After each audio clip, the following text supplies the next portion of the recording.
Aujourd'hui, on va faire de la compote de pommes.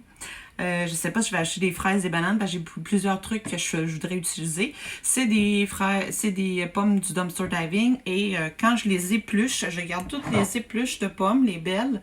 Je vais rajouter de l'eau qui a été bouillie, l'eau de l'évier bouillie pour enlever le chlore. Puis ça va être couvert d'un petit tissu en coton fait pour le fromage avec un élastique, plus la date que je l'ai faite.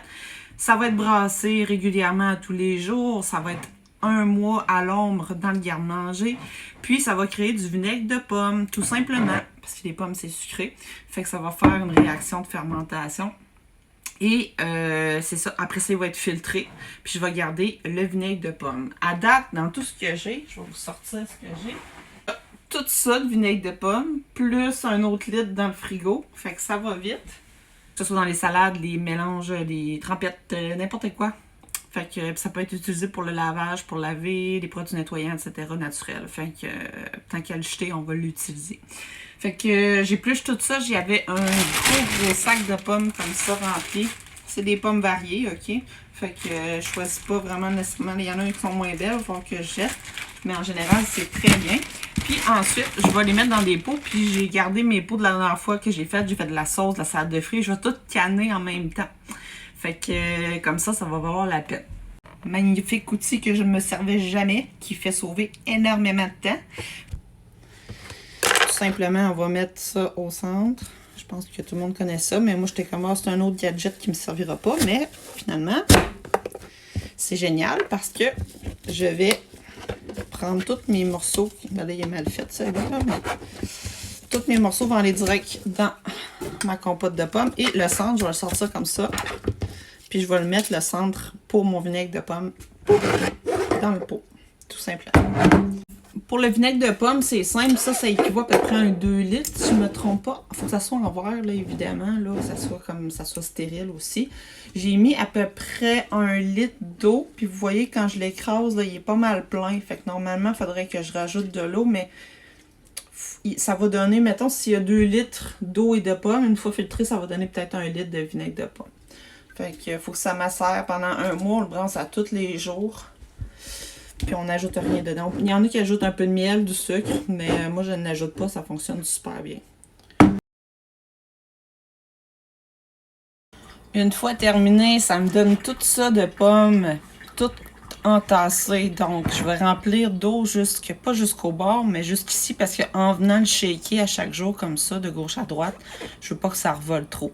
Fait que j'ai déjà fait bouillir de l'eau. Même si elle est bouillie, ce que ça va permettre de faire, ça va enlever la cire qu'il y a sur les pommes, en partie. Puis ça va venir infuser les pommes, tout simplement. Puis ça va refroidir, tempérer. Mon eau, elle vient de bouillir, ça fait déjà 5 minutes. Fait qu'elle doit être un petit peu moins chaude qu'elle devrait l'être normalement. Puis pour ma marmite, ici, on va essayer de montrer. J'ai environ la demi-marmite. Ça, je me souviens plus c'est combien de litres, là, mais ça doit être à peu près 16 litres. 4. Ouais, à peu près 16 litres.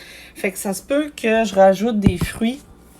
Parce que tant qu'à faire de la compote, je pourrais la faire juste aux pommes si je voudrais. Ça me donnerait environ peut-être 3 ou 4 litres de pommes. Ben, c'est encore drôle parce que je vais les faire cuire. Ils vont se mettre en purée. Puis ensuite, il va falloir que je le passe au malaxeur.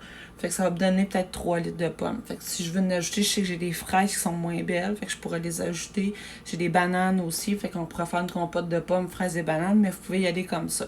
Fait que là, dans le fond, la moitié de la marmite, il y a environ 1 litre d'eau. Je vais rajouter un autre litre. Fait que 2 litres d'eau, peut-être 2 tasses de sucre environ, puis du jus de citron tout simplement. Vous pouvez goûter après l'avoir mixé. Puis si vous voulez en rajouter du sucre, c'est pas assez sucré pour vous, vous pouvez. Moi, j'aime ça que ça soit pas trop sucré. Il faut du sucre par contre, puis du jus de citron pour pouvoir les conserver en canage. Puis ça va améliorer le goût aussi. Ça va donner un petit peu d'acidité. Je suis allée chercher mon eau, fait que je vais l'ajouter. C'est vrai qu'elle est chaude, mais je vais attendre que ça tempère avant de le mettre dans le garde-manger. Moi, je le mets dans le garde-manger. Il faut que ça soit à l'ombre, sans lumière. Comme ça doit être correct. Même parce qu'il y a vraiment beaucoup de pommes, puis une fois qu'on va l'avoir filtré, ben il ne restera plus de pommes, il va juste rester le jus. Fait que je vais le laisser aller comme ça. Voilà mon morceau. Donc 100% coton, c'est des cotons fromage. C'est important qu'il y ait de l'air qui passe pour qu'il y ait la fermentation, qu'elle se fasse bien. OK? Puis, c'est pour empêcher les petites mouches à fruits aussi d'aller dedans. J'ai aussi mis de l'eau bouillante parce que justement, j'ai vu qu'il y avait des mouches à fruits. Fait que je veux vraiment comme tout tuer s'il y a quelque chose. Puis, ça permet d'enlever de la cire. Moi, j'en ai déjà des morceaux. Fait que je vais le couper. Je vais vous le montrer. Je vais le mettre sur le dessus. Je mets un élastique. Mon carré va être doublé. C'est pas très grave, là. Ça va permettre qu'il n'y ait rien qui aille dedans. C'est sûr que ça peut créer des mouches à fruits. Bon, il n'est pas coupé parfaitement. Donc là, je viens le mettre sur le dessus. Et moi, je garde tous les élastiques de fruits, légumes, etc. Hop, je suis capable de le prendre. Un en bon état. Je viens le mettre autour. Voilà. Fait que là, il me reste juste à mettre un petit collant avec la date d'aujourd'hui. Puis je vais le secouer à tous les jours. Puis à peu près après 3 semaines, je vais venir le brasser avec... ça va se ramollir tout ça avec une cuillère de bois pour tout venir défaire. Puis je vais encore le brasser presque à tous les jours.